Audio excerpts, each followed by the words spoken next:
Fala, meu povo, tudo bom com você? Professor Thiago Luque na área para fazer mais uma videoaula sobre Guerra Fria, sequência daquela aula que nós já falamos sobre Guerra Fria. Agora vai ser basicamente sobre os conflitos da Guerra Fria. Então se liga aí que, inclusive, eu vou dividir essa sequência em vários vídeos, porque são muitos conflitos. E tudo isso importantíssimo que você tem que saber para ir fazer prova. Seu vestibular, você tem que ir sabendo disso. Já falei com você que isso tem muito a ver com atualidade também. E é conteudista, tá, galera? Então é muita coisa. Então, para que o vídeo não fique muito cansativo, muito grande, vamos dividir em várias aulas diferentes. Hoje, nessa daqui, basicamente é a questão da Alemanha, que é um símbolo da Guerra Fria, a divisão, e a questão do Estado de Israel, a questão palestina, que é uma guerra que está acontecendo até hoje, ela está latente até hoje. E aí nós temos depois a Guerra da Coreia, Guerra do Vietnã, e por aí vai. Isso vem em outras aulas, beleza? Porque é muita coisa e você tem que saber. Beleza? Então olha só aqui, ó. Antes de eu falar especificamente sobre esses conflitos, vamos dar uma recapitulada e vamos falar sobre as questões das doutrinas, tá? Porque isso aqui meio que vai motivar a Guerra Fria, vai ser a fundamentação ideológica para a Guerra Fria. Vamos lá. Primeiro, para você entender, ó, o termo doutrina se refere ao conjunto de políticas que um presidente dos Estados Unidos coloca em prática. Então você tem lá doutrina Trump, doutrina Obama, doutrina Monroe, para quem se lembra aí do assunto de imperialismo lá no início do século XX. Enfim, cada presidente, seu conjunto de ações vai ficar determinado como doutrinas, ok? Então, presidente Harry Truman, presidente dos Estados Unidos nesse período, vai criar um conjunto de políticas, né, que inicia aí a partir de 1947. Lembra que a Guerra Fria começa com o final da Segunda Guerra Mundial, 1945, tem as conferências, 46, e aí 47 ele já lasca aí uma doutrina que vai determinar, que vai ficar conhecida como doutrina Truman. Basicamente, o que o Harry Truman queria? Defender o mundo livre, que é o que ele chamava o mundo capitalista, da ameaça comunista. Então, basicamente, hoje, a partir de hoje, os Estados Unidos têm o dever de defender o mundo livre do avanço comunista. Isso aí está muito ligado àquela treta lá do Destino Manifesto, que Deus havia dado para eles o dever de garantir a paz, o desenvolvimento e a civilização pelo mundo. Lembrou? Lá da doutrina Monroe? Beleza, meu povo? Aqui, ó. Isso aqui já foi falado, né? O plano Marshall, né? O plano de ajuda econômica, que é a forma que ele encontrou de incentivar o mundo a ficar livre do comunismo, injetando dinheiro nas economias. Obviamente que esse dinheiro não saía de graça para os países que recebiam, né?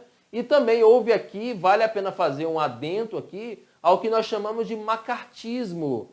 Tinha um senador americano chamado Joseph McCarthy, vai aparecer a imagem dele aqui, e ele vai fazer uma verdadeira caça às bruxas comunistas. Vai eleger aí o combate ao comunismo e vai ser frenético isso lá nos Estados Unidos. Muitos professores, profissionais, pessoas acusadas de comunismo vão ser perseguidas, perder emprego, até eventualmente ser presas, vai ter muitas prisões em torno disso, porque vai se criar uma espécie de caça às bruxas comunistas. Isso vai ficar conhecido como macartismo por causa desse senador Joseph McCarthy. Tá? Para quem fala que o liberalismo não perseguia, não fazia, mentira, também teve essa perseguição lá, obviamente, com menos massacre do que os soviéticos faziam. Tá? Do lado soviético, a doutrina que vai contrapor a doutrina Truman vai ser a doutrina Zhanov, que eu nem sei se é assim que se pronuncia direito esse nome, né? Porque tem várias pronúncias pela internet. Se refere a um secretário do Partido Comunista Soviético chamado Andrei Zhanov, que vai fazer a mesma coisa. Vai determinar uma série de políticas, uma série de determinações políticas para combater o avanço do imperialismo, que é como ele chamava o capitalismo, obviamente. Então você tem aqui duas doutrinas rivais que vão motivar, intervir no mundo inteiro para evitar o avanço do outro. Então, por causa dessas duas doutrinas, você vai ter treta que não acaba mais pelo mundo. A primeira delas, a questão da Alemanha, né? Então, vamos lá, galera, para você entender o que aconteceu lá na Alemanha. O futuro da Alemanha era um dos tópicos mais importantes para serem discutidos lá no final da Segunda Guerra Mundial, quando as nações vencedoras, entre julho e agosto de 1945, se reuniram na Conferência de Potsdam, Então aqui está o dia do término dessa conferência, só que eles vão se reunir basicamente entre 17 de julho até dia 2 de agosto de 1945. E os principais líderes mundiais aqui reunidos, principalmente aí o presidente dos Estados Unidos, o ditador da União Soviética, Stalin, tem aí uma foto muito bonita do Churchill também, eles vão se reunir para determinar como seria feito a divisão da Alemanha após a Segunda Guerra Mundial, né? Bom, galera, ficou determinado que a Alemanha ficaria dividida, então, entre zonas de influência ocupada pelas principais potências vencedoras. No caso, Estados Unidos, União Soviética, França e Inglaterra. Então, a Alemanha vai ser basicamente dividida em dois pedaços. No lado oriental da Alemanha, observa o mapa que vai aparecer, vai ser ocupada pela União Soviética. E no lado ocidental da Alemanha, vai ser ocupado pela França, Estados Unidos e Inglaterra. Só que vale lembrar que a capital da Alemanha, Berlim, também vai ser dividida, literalmente vão dividir em bairros. E a capital da Alemanha fica no meio da zona soviética. É uma espécie aí de ilha dividida. Então, ela também, a cidade de Berlim, também vai ser dividida, beleza? E a cidade de Berlim, ela é importante por dois motivos. Primeiro, porque é a capital. É uma das cidades mais importantes do país. Segundo, porque para os capitalistas e para os comunistas poderia servir de vitrine para o mundo. Então todo mundo queria, desses aí, dos dois lados, queriam dominar a capital. Beleza? Sacou aí a ideia? Acontece que entre 1948 e 49, vai ser marcado pelas primeiras tentativas de unificação da Alemanha, porque a Alemanha, lá na conferência, ficou determinado que não seria dominada para sempre. Então, teoricamente, os países capitalistas, que aí você pode observar que está em maioria, começam a fazer um esforço muito grande para tentar unificar o país. Nesse momento, o próprio líder soviético Stalin determina o bloqueio a Berlim. Ou seja, para chegar em Berlim por terra, você tem que passar pela zona soviética. Então, Krell bloqueou os acessos à cidade de Berlim. Porque o que Stalin queria? Queria forçar que os capitalistas, sem receber comida, suprimentos, acabassem deixando a cidade. E aí, meu amigo, os Estados Unidos, principalmente, organizou uma ponte aérea para levar as coisas que a cidade precisava via avião, mano. Mais de 200 voos diários, praticamente. E muitos caras começaram a manter o contato com a cidade, o lado capitalista de Berlim, via ponte aérea. E aí, deixando bem claro, derruba um avião americano que eu quero ver, começa essa guerra logo. E eles não iam começar a guerra, porque sabe, né? Guerra nuclear, ia dar merda. Então, o governo soviético acabou tendo que engolir essa, né? O governo americano, estadunidense, né, organizando essa ponte aérea, ao invés de ajudar a reunificar o país, mesmo que fosse na mão dos soviéticos, porque uma hora esses soviéticos iam cair, pressão de Guerra Fria, acabaram garantindo a definitiva separação do país. E aí o país vai ser definitivamente separado e vai formar dois países.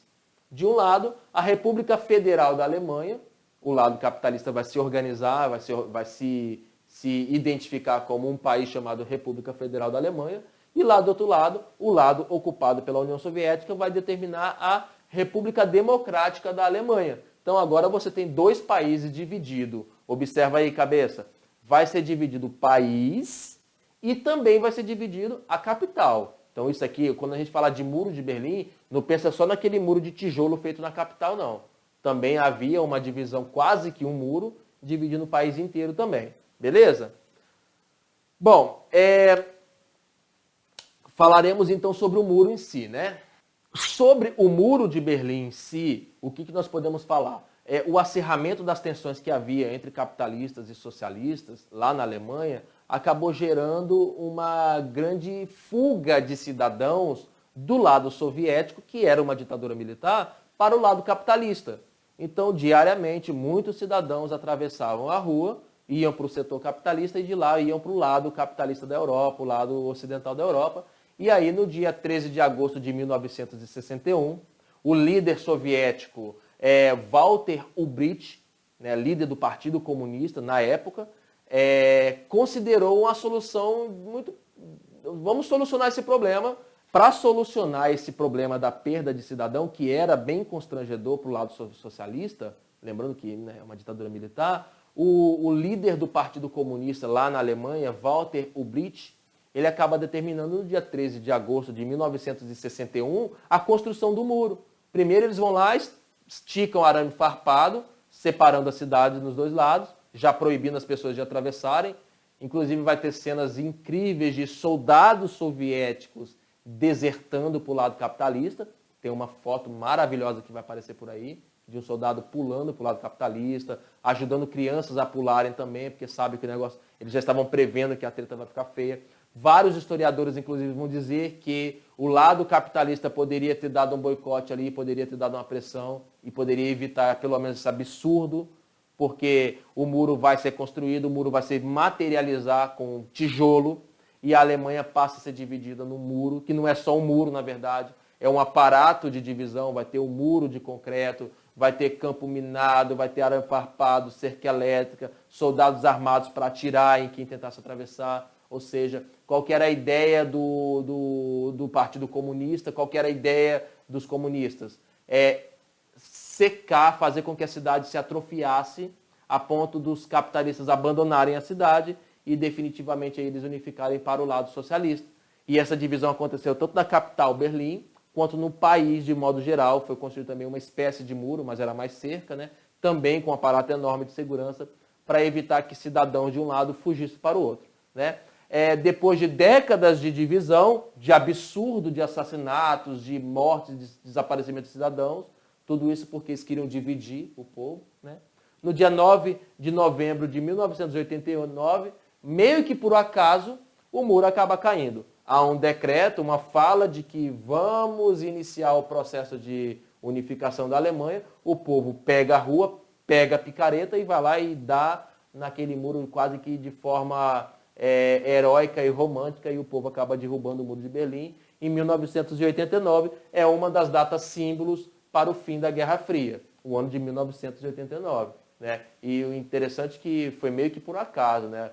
A União Soviética já estava em decadência, a Guerra Fria vai levar à falência da União Soviética, e aí o presidente da República Democrática da Alemanha, presidente não, né? É uma ditadura, né? O secretário-geral ali do Partido Comunista da Alemanha acaba anunciando que vai iniciar um processo de reabertura, o povo entende que pode ir lá e pode derrubar o muro, e foram lá derrubar o muro. É uma cena incrível, vale a pena você ir lá no YouTube ver vários vídeos sobre isso, repórteres brasileiros cobrindo o negócio ao vivo, né? Então, essa aqui é a treta da Alemanha, a divisão da Alemanha em duas partes, né? O lado capitalista e o lado socialista é um dos principais símbolos da Guerra Fria, então você tem que saber. Beleza, meu povo? Agora vamos partir para a questão palestina.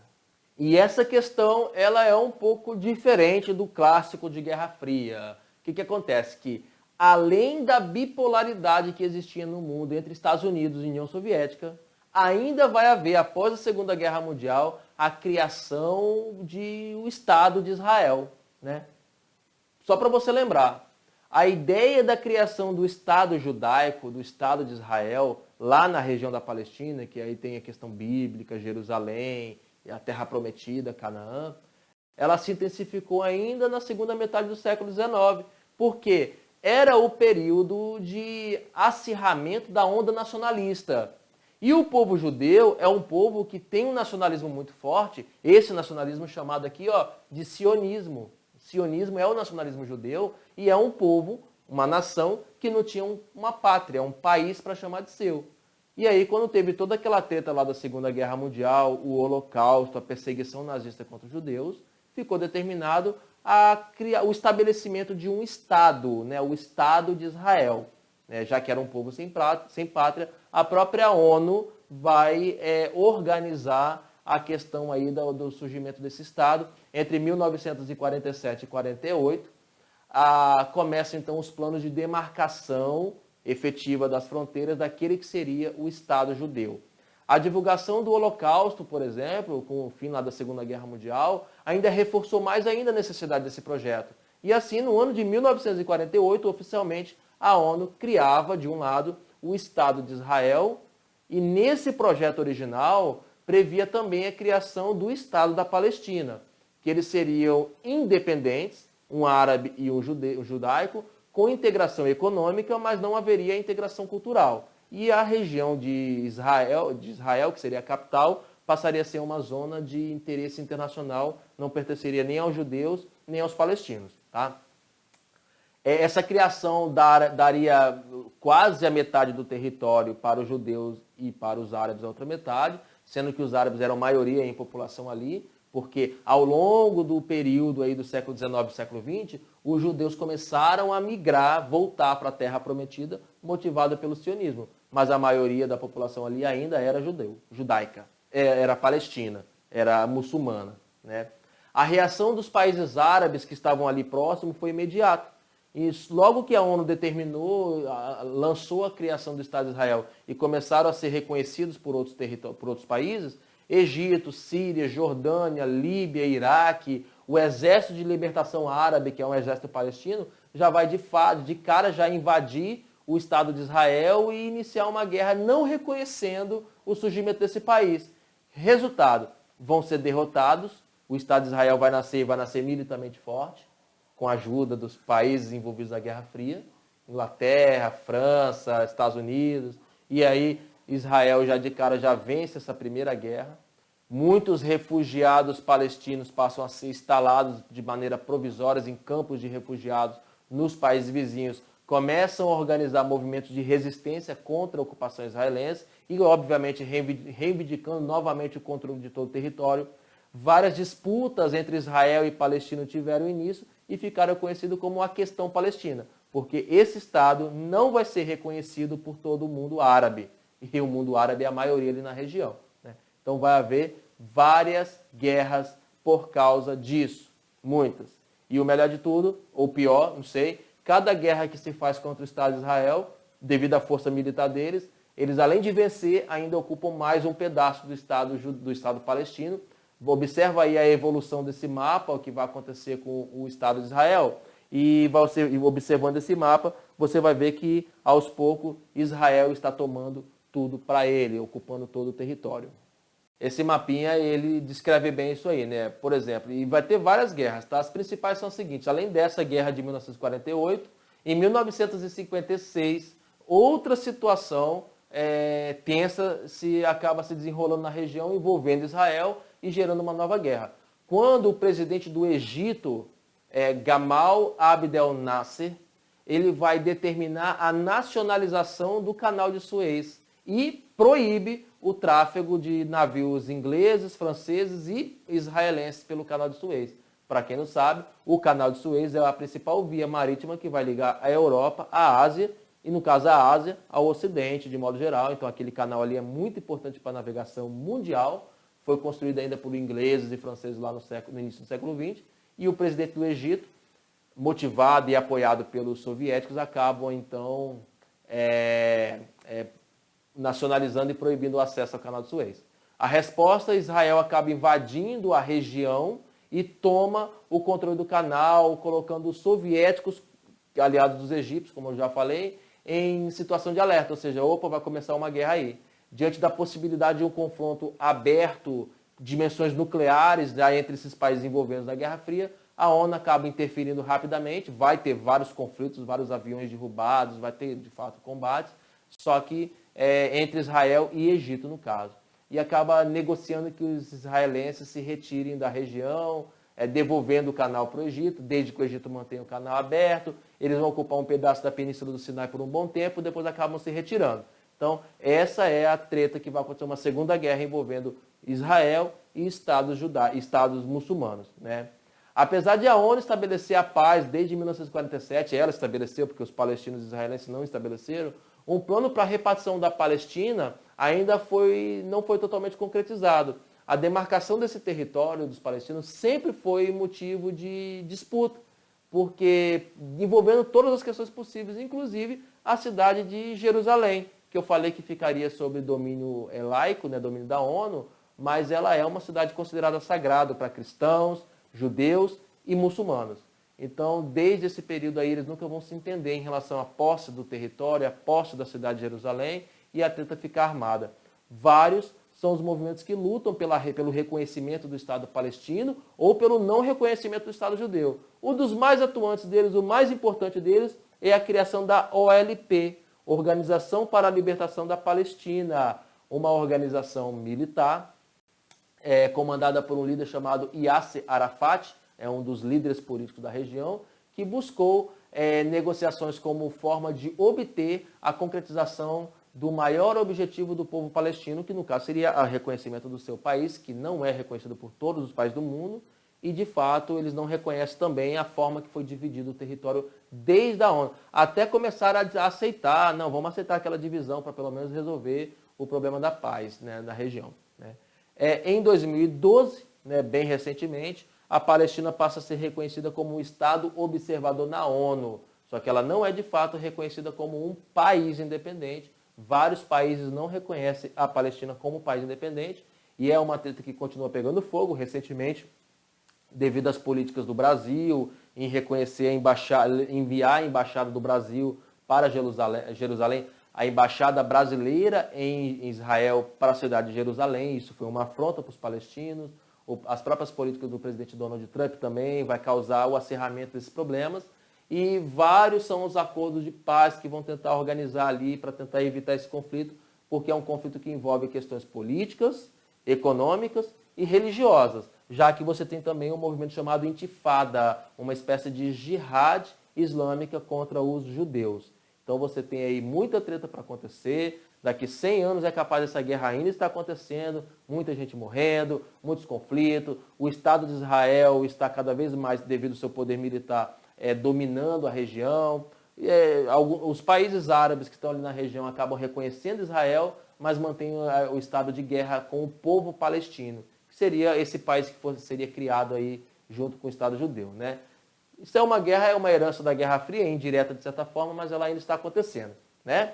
Então, meu povo, esse é o resumão sobre a questão da Alemanha e a questão árabe-israelense. Se liga aí que na próxima aula vamos falar sobre a Guerra da Coreia. Tchau. E continua estudando para você lacrar naquela prova e sambar na cara da concorrência. Valeu!